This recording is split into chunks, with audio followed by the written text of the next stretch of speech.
Ignition sequence start. 6, 5, 4, 3, 2, 1, 0. Liftoff. We have a liftoff.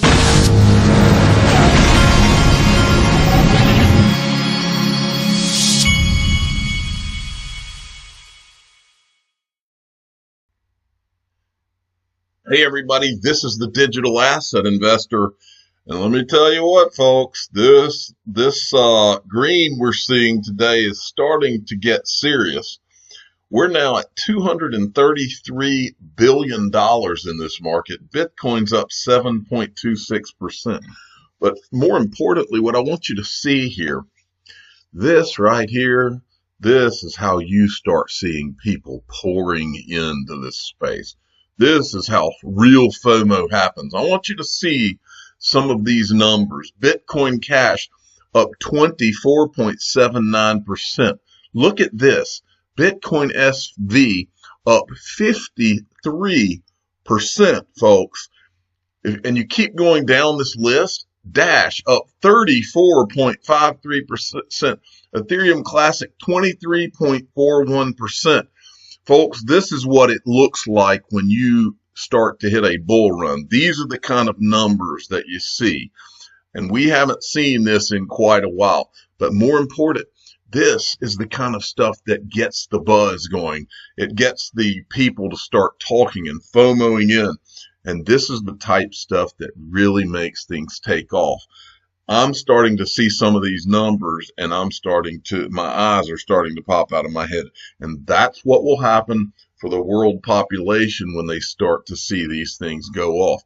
So, very exciting things going on, folks. You keep your eyes on all this. Okay, let's get into it. First thing, and I touched on it in the prior video, I am convinced that at Ripple, because of the people that have left Ripple, and I wasn't aware of all these, but Leonidas has laid it out here. Execs that left Ripple 2019 to 2020. Now, a lot of these executives, folks, are people that were related to dealing with the regulatory part of things. And a lot of these people have quietly just gone on to do their own thing. Now, I believe that Ripple has worked out the regulatory part of this behind the scenes. That's where I believe we are based on what we've seen. But here's the execs that have left: Dilip Rao, Evan Schwartz, Corey Johnson, Dan Morgan, Ryan Zagone, Ross D'Arcy, Wellington Scully, and Catherine Coley that I know of.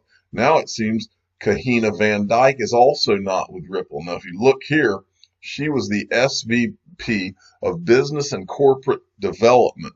Now, I'm not saying that all of these people left for the same reason, but I'm really talking about like Ryan Zagone and this Dan Morgan. These were regulatory guys.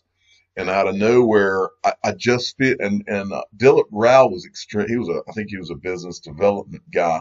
And then Kahina Van Dyke's business development. But I'm really beginning to think that a lot of the regulatory tracks have been laid, and some of the business development has been completed in the focuses where these guys were. That's what this is getting really interesting to me. That when I see these, because if you saw a lot of people leaving Ripple and you didn't see Ripple doing massive amounts of hiring, now that would give me the opposite type feeling. I'd be being nervous then, but that's not what this is. It's like some of these guys it's like mission accomplished for some of these guys. That's the vibe that I'm getting.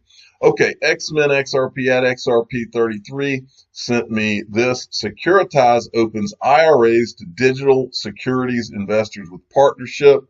It says digital asset issuer Securitize has facilitated what it says is the first direct IRA investment in security token offerings. A customer alternative investments gateway, Alto IRA, purchased an initial investment in security tokens representing City Block Capital's $20 million venture fund with tokens issued by Securitize. The arrangement is set to open new opportunities for retirement account investors seeking exposure to digital securities and alternative investment, said Securitize CEO Carlos Domingo. That's pretty interesting right there. I believe that this entire market has 4 phases. I don't know if I've ever told you all this. I think Bitcoin is phase 1. I think the big boys, the money people, I think that they are seeing Bitcoin as phase 1, getting money into these markets, and they're all going to make a ton of money. I believe phase 2 is going to be digital assets like XRP and the smart contract platforms like Ethereum, Cardano, and those type of things. I believe phase 3 is going to be the transition of the traditional financial, and some of this is going to happen together. I'm just saying I think these are the 4 core things that are going to be huge. The third being the retirement funds, like what you're looking at here. And by the way, I've got a link if you want to open an IRA. I've got a link in the description of all of my videos for iTrustCapital where you can get 1 month free, and you're able to roll a 401k or just go create an IRA, which can invest you directly into XRP or Bitcoin and several others. And there's a deal it's a coupon code in the description of my videos where you can go and open an IRA with iTrustCapital. That's where I have one, and I'm invested in XRP. Tax-free growth, folks. Tax-free growth. I have one of those accounts with iTrustCapital. But anyway, and then the fourth thing that I think is retirement accounts, which is a huge thing, and then traditional brokers selling digital assets, all of that's going to be the third thing that's huge. And then let me see, I'm losing my train of thought here. The fourth is tokenization of assets, which is what Securitize does. Those 4 things are the huge things that you're going to see happen, in my opinion. All right. Michelle Vandenberg really went to work today and sent me a ton of good stuff, and I'm going to show it to you now. Jaw drop. Federal Reserve officials are considering lending cash directly to hedge funds. This is how bad things are, folks, and this is why I think we're about to have a major global financial reset, because these guys, they know it's the end of the Ponzi scheme. Federal Reserve officials are considering lending cash directly to hedge funds through clearinghouses to ease stress in the repo market. But that could be a tough sell for policymakers. You better believe it. Then there's this. This was a tweet from this guy. This is where we are. Peak central bank insanity. Why, you might wonder? Because this is the only way to keep the Ponzified financial markets from collapsing. This underlines the fact that the global economic crisis started in the 16th September 2019. Totally agree with what he's saying there. Then there's this. BlackRock CEO says the climate crisis is about to trigger a fundamental reshaping of finance. Climate change has become a defining factor in companies' long-term prospects. BlackRock's assets under management total almost $7 trillion in Q3 2019.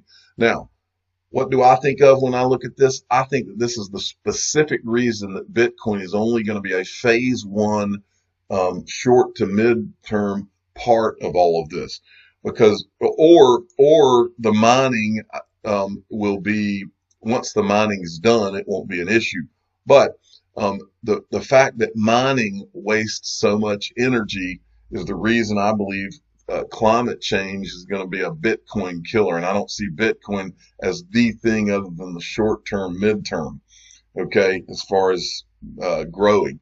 But it's just one of the many reasons. Now, they're either going to make Bitcoin a store of value or it's going to be nothing. I've said that before. I'll say it again. Okay. Bank XRP had this. Regulated derivatives will legitimize crypto, says CFTC chairman.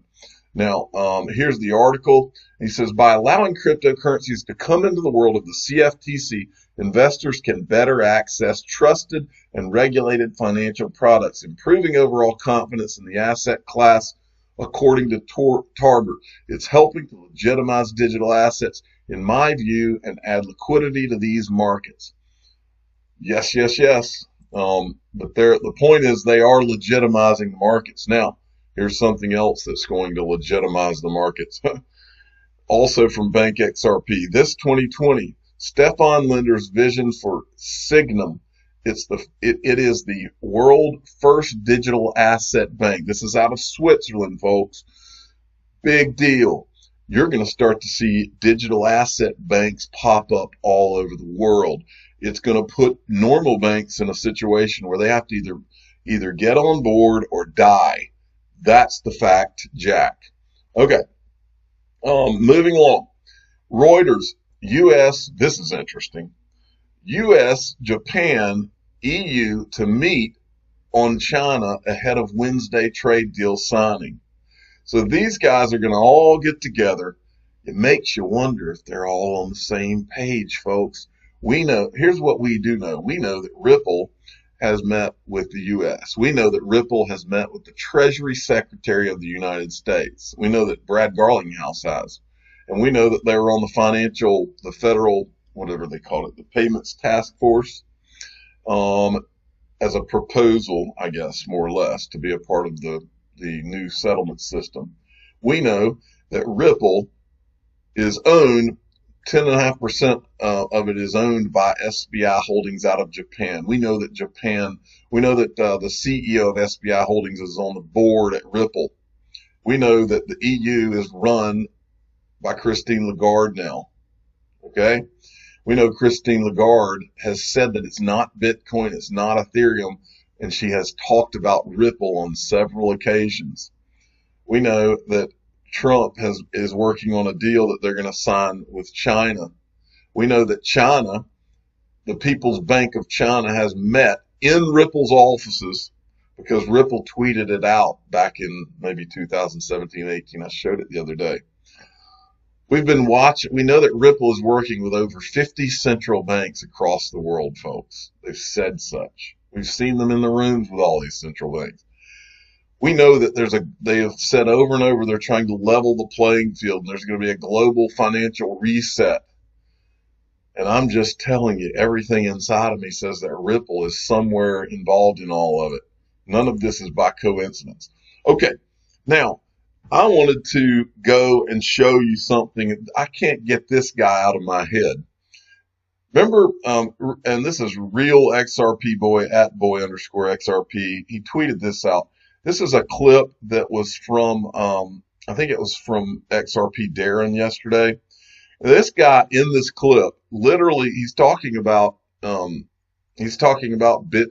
and at one point, he says what's important is the protocols. And this is the same guy that was on stage at the SEC. I'll show you that in a second.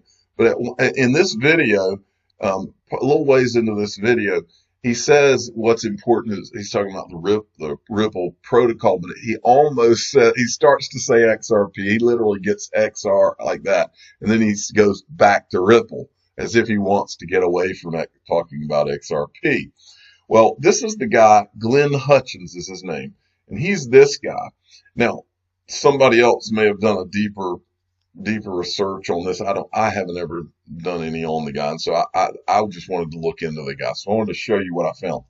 So this guy is the one here that was more or less taking the SEC chairman to school. I'm sure these guys are all friends, but more or less, he describes Ripple and the Interledger Protocol and XRP, but he doesn't say the words. So I wanted to go and find out a little bit about this guy so I could tell you guys.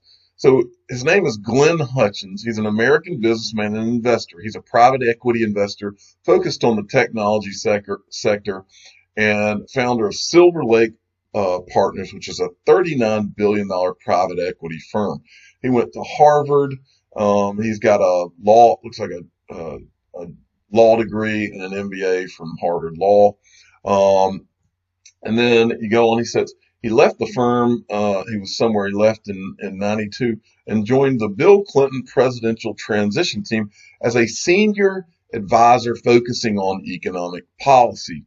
And then it shows some other things he does. He's invested in different things, and he sits on the board of the Federal Reserve Bank of New York. But up here, what jumped out at me, he was a senior advisor focusing on economic policy with the Clinton administration. Well, what that immediately made me think of is that Ripple has on their board this guy, Gene Sperling. Look what he did. He served as the National Economic Council Director and National Economic Advisor under President Clinton. So you think Gene Sperling knows this Glenn Hutchins guy? Well, so I was like, well, surely this guy is, all he's talking about, he's dancing all around Ripple and XRP. So I just typed his name and started looking around on this Glenn Hutchins guy. And this pops up. This is from XRPchat.com. And this is from January 25th, 2018. Fox Business in talk about Glenn Hutchins. And he's talking in here about Bitcoin and how he more or less, he said Bitcoin could easily become the Betamax of digital assets. But just like, for those of you that don't know what that is, Betamax, we used to, back in the 80s, the VHS was how we watched movies. We would go to Blockbuster Video, rent a video, and then you'd come home and you'd put it in your VHS. It was a big tape. I know you young people are like, oh, y'all are old. But anyway, that's how people watched videos. They went to Blockbuster on a Friday night and rented videos, and then they would turn them back in on the next, at the end of the weekend. Well, he's comparing Bitcoin to the Betamax. Betamax was the competitor to VHS, okay? And Betamax, a lot of people say Betamax was actually, as I recall, a better product but for whatever reason, it didn't work out. But he's referring to Bitcoin as being possibly the Betamax. There's no doubt it's going to be the Betamax. But in this video, he mentions Ripple. This guy can't get enough about talking about Ripple. He knows all about it. And so I kept looking around, and finally I found this. This is from CNBC, January 23rd, 2019. Bitcoin will go to zero. Davos talks up the future of blockchain. Well, guess who was at Davos? Brad Garlinghouse was at Davos. Well, look who was on stage with Brad Garlinghouse. Right there on this left side is Glenn Hutchins. This guy knows Brad Garlinghouse because he literally was sitting there in this video, which you can go and watch, and he's talking to him. I'm convinced that this Glenn Hutchins knows what the deal is. He knows what's about to happen.